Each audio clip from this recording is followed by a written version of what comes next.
Karimnagar ZP సమావేశంలో gun కలకలం రేపింది. ఓ సభ్యుడు ఆయుధంతో లోపలికి రావడం ఉద్రిక్తతకు దారితీసింది.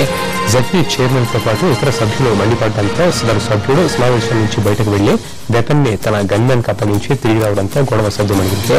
కాంగ్రెస్ పార్టీకి చెందిన కాటారం జడ్పీటీసీ నారాయణ రెడ్డి సర్వసభ్య సమావేశానికి హాజరయ్యారు. వస్తూ తన లైసెన్స్డ్ వెపన్ కూడా వెంట తీసుకొచ్చారు. ఇది గమనించిన టీఆర్ఎస్ సభ్యులు తీవ్ర అభ్యంతరం వ్యక్తం చేశారు. చైర్పర్సన్ సైతం మండిపడడంతో నారాయణ రెడ్డి తన గన్మెన్ ని పిలిచి వెపన్ అప్పగించి తిరిగి వచ్చారు.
చేస్తాను